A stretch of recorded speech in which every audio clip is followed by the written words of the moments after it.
and they got killed by the Norwegian national team, who's terrible.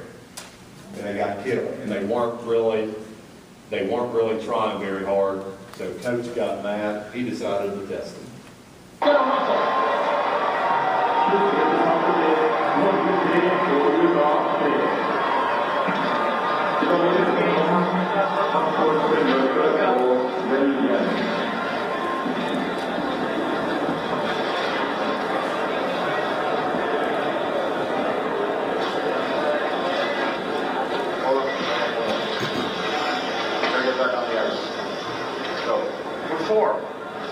Let's go back on the ice. Come on, boys. Let's go. We'll find out in a minute, won't we? Let's go. Come on. Let's go see what he wants.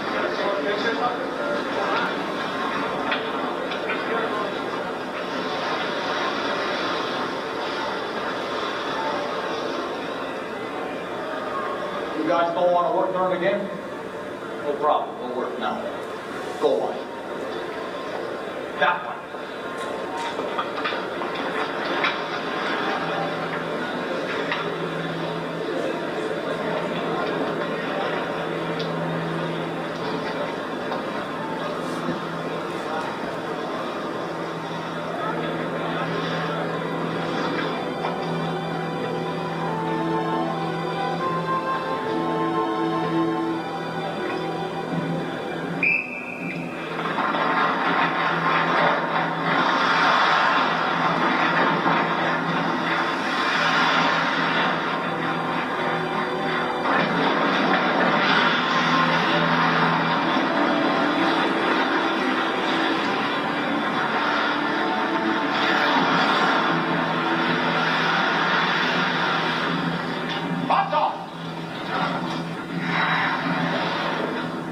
You can win on talent alone?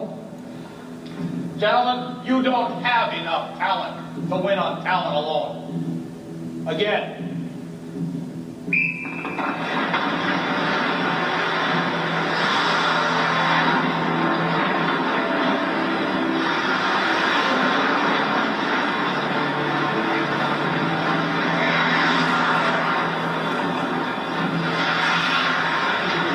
Play the Norwegian national team and tie them, and then go to the Olympics and win. You got another thing coming.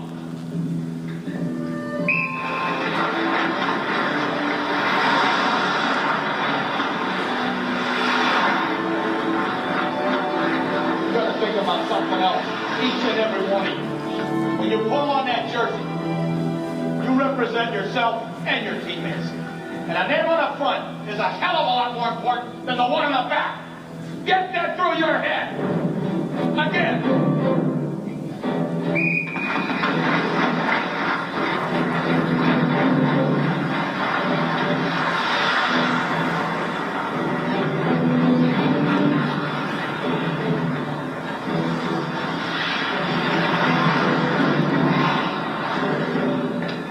Win, lose, or tie, you're going to play like champions. Again.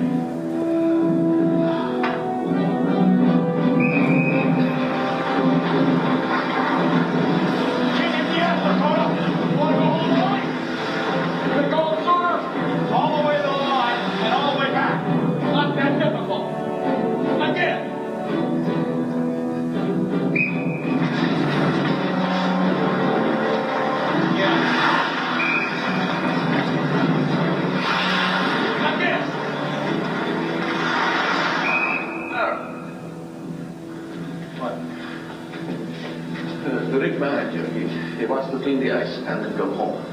I'm gonna leave the keys, I'll walk out. Again. Again.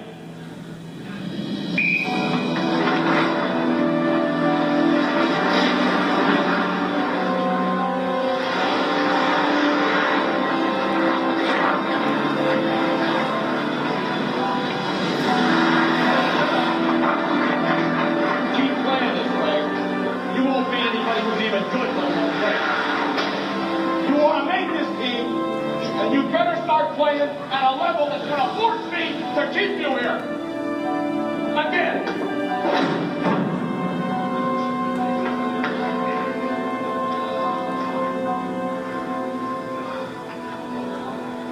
Can we get out of here? Hey, where you going? Back on the line.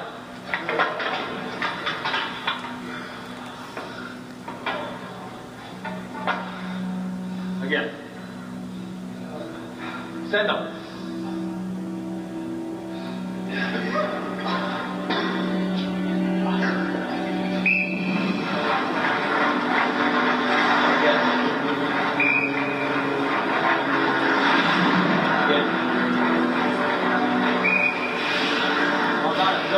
First one to quit on me? What about you, old T? You ready to go down? I think I got my money on you for a quarter. Of course, you got a hot date in about an hour, but you're not looking too good for that right about now, are you? Send them.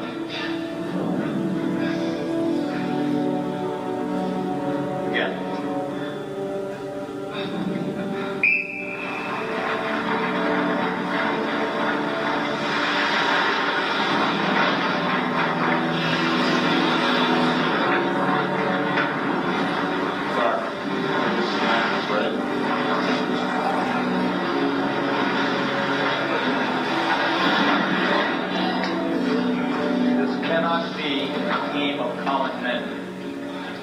Because common men go nowhere. You have to be uncommon. Again. Herb, this has gone on long enough. Everybody on that line. Somebody's going to get hurt.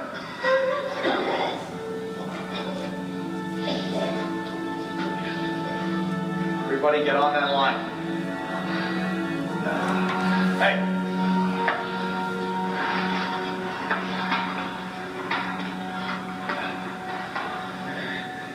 Again.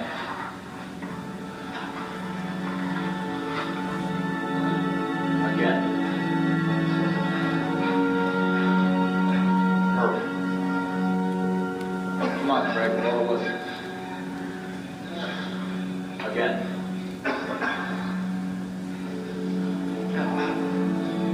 Michael, who's doing it?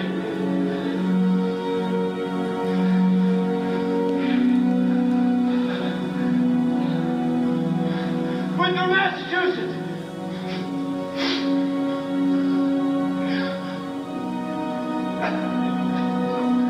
Who do you play for? Play for the United States of America.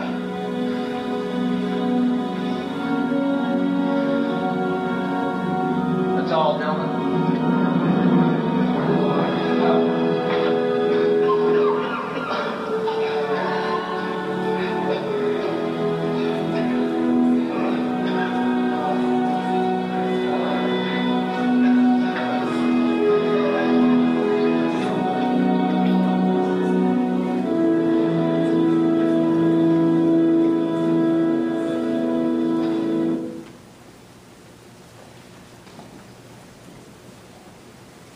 The guy who yelled out there at the end, Mike Ruzioni, Massachusetts, the United States of America. Most of the hockey experts said he shouldn't have even been on the team.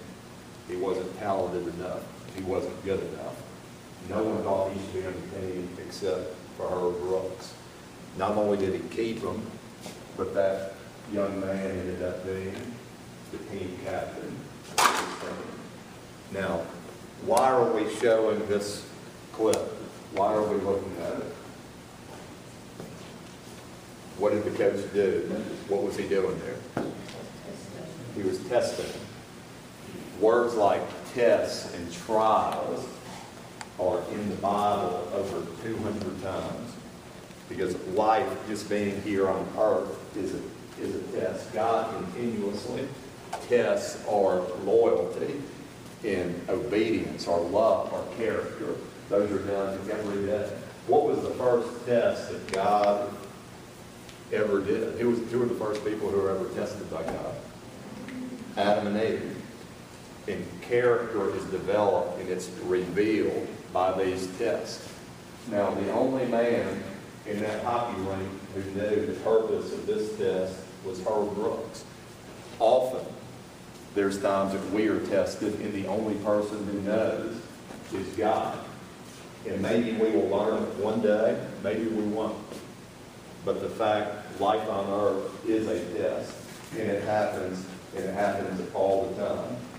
And so, just like the coach here had a purpose for what he did, God has a purpose for everything, every test that he gives us.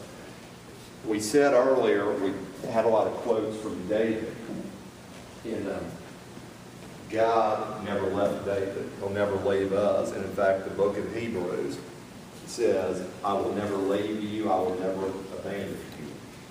Some of the greatest lessons I've learned in my life have been when I've been tested. If I look back, some of the things where I've grown the most from have been some of my most difficult times.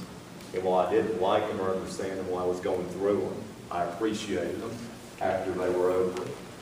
You want to say something, Diana? Terry asked me to think about, I wish you would have given me a little heads up, because I would have. Who in the Bible, so we talked about some of the Old Testament things, but yeah, of course God tests us a lot. He tests us a lot. Well, he does that because why? Because he loves us, right? Because without that, without him testing us and seeing if we freely choose to love him back, that's why he tests us. Who in the Bible, we talked about this in Sunday school, I mean, the biggest person in the Old Testament, or in the New Testament, who, did he get tested? Anybody think of Jesus and when he got tested? We talked about it. Come on, you guys. Yeah, he had one big test. You know that one, this one. It was on the cross, but with the devil, right?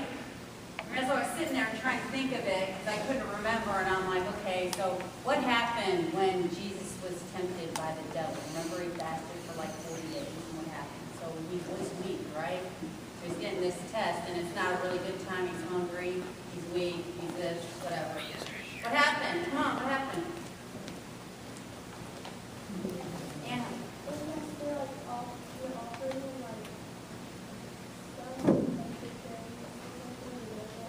Yeah, he said three things. The devil said three things to him. One of them, yes, very good, was he said, if you bow down and worship me, then I'll give you all this.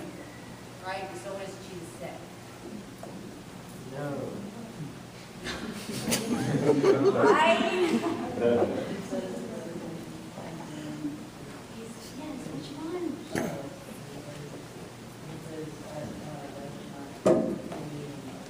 Yeah, you shouldn't worship anybody but God, right? Okay. So what else did the devil say to him?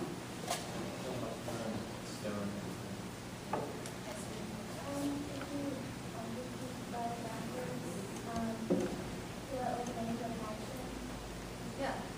So what does Jesus say? It's like right about what we're talking about. Don't put the Lord.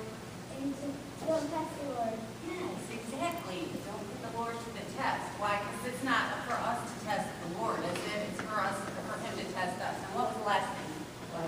He said the miracle, the fish and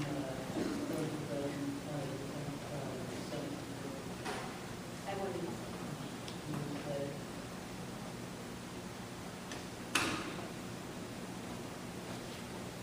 Anybody else think? What did he say here? This is your show. I know. I was sitting here thinking, I'm like, why did he say? Anyway, okay, so the only other one thing I wanted to say about Jesus was, okay, he faced the ultimate test. Did he not? Which one was that? He knows what he said. Come on, help me out here. What did he say? Man shall not live by bread alone. Thank you. I know, it was like, okay, so thanks. All right, so what was Jesus' ultimate test? Because he was human, right? Human and divine. His ultimate test, what was that? His passion, right? Yeah, go ahead. I mean, what did he do for us? He died on the cross. That was the ultimate test, okay? Because he could have said, all right, he was beaten, scourged, you know, spit on, all this stuff. I mean, would you and I have been able to go through that test? Could he have, you know, carrying the cross, he fell 3 times. Do you think he could have just thrown that cross down and said, forget it, I'm on here. This is too hard. Did he do that? No, he didn't, and he died and he suffered on the cross and he went through the ultimate test for us, because that's how much he loves us. So when God tests you, he's doing it because he loves you. And he wants you to be obedient, and he's disciplining you. So when you do go through those harder times, you'll be able to persevere, and you'll have faith in him, and you'll know that he's always there. Even though Jesus thought too. So what did Jesus say when he was on the cross? He only said a few things, but when it comes to how did Jesus feel at that moment when he's about to die? Yes, sweetie? He did. He felt abandoned. So even if you don't feel like God is there, he is. Because even, think about how Jesus felt. He felt abandoned. Can you imagine the Son of God? God himself felt abandoned. So whenever you feel discouraged or abandoned, just think about that and know that he's there for you. Oh, yeah, that's right. So, put God first. Make him your best friend. Pray continually. Use your gifts. And keep the faith even when he seems distant. God is first. The second step that we're talking about tonight is we put our friends and family, we put others second. You've all heard the quote from the Bible, whenever you did for the least of my brothers, you did it for me. And so we should always do things for other people and try to put them in front of ourselves. I want to go back to our hockey team because that's something that they started to do. Remember at the beginning, they were fighting each other. They were looking out for themselves. They didn't care about each other. But then what happened is they started to put each other ahead of themselves. They put the team first. And here's what happened. In February 1980, the Olympics were held in Lake Placid, New York, right here in America. And they started to believe in themselves. Nobody else did, but they did, because they cared about each other. The very first game they played Sweden. They were losing 1-0, but then they scored a goal with 27 seconds left to tie the game. After that, they won every single game that they played, going into the semifinals. One thing that all those games had in common is that they came from behind every single time. Meanwhile, the Russians were beating teams like 16-0. 12-2, literally just crushing everybody. And soon, after winning 5 games, our team reached the medal round, and they ended up having to play the Russians.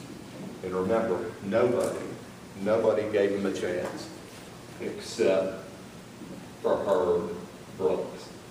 And here's what it looked like in the locker room just before our college kid were about to play men, the greatest team in the world.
Great moments are born from great opportunity. And that's what you have here tonight, boys. That's what you've earned here tonight.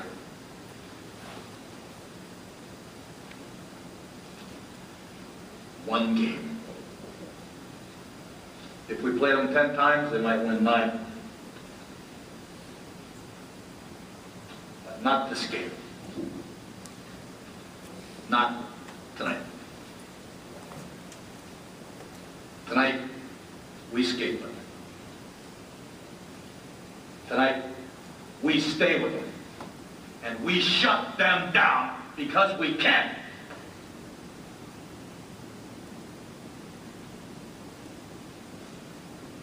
Tonight, we are the greatest hockey team in the world.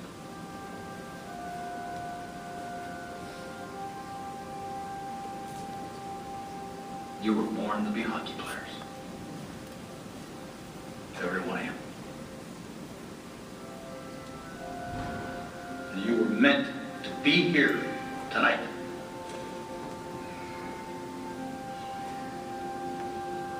This is your time.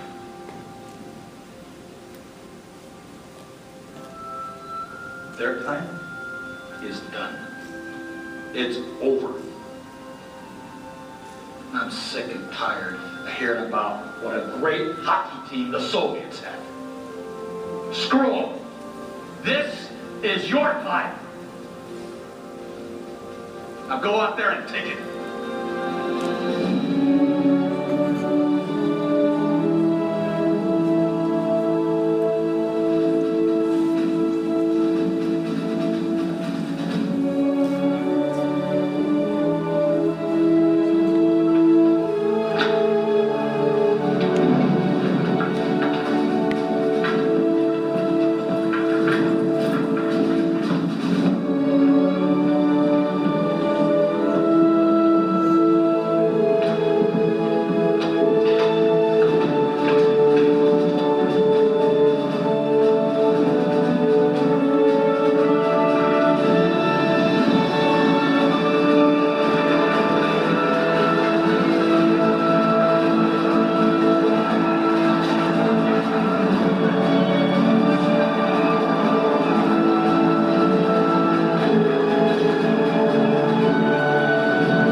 No one gave them a chance to win that game.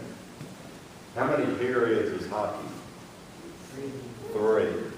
Everybody thought the Russians, they had actually played each other just a couple of weeks before the Olympics. The Russians won 10-3. At the end of the first period, it was 2-2. Our guys were tied with the Russians. At the end of the second period, we were down 3-2. And so there was one period to go.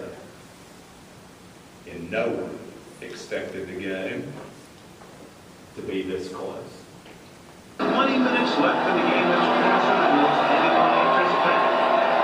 The team went down 2-2 after the first, and the Soviets are now leading 3-2. Al Michaels here in the Olympic Center with former Montreal Canadiens goalie Ken Dryden. The American team comes into this medal round hungry. The Soviets are also winning all 5 of their games, scoring 51 goals in the process. The U.S. 4 wins and a tie against Sweden. Huge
20 years since the U.S. team has defeated the Soviets.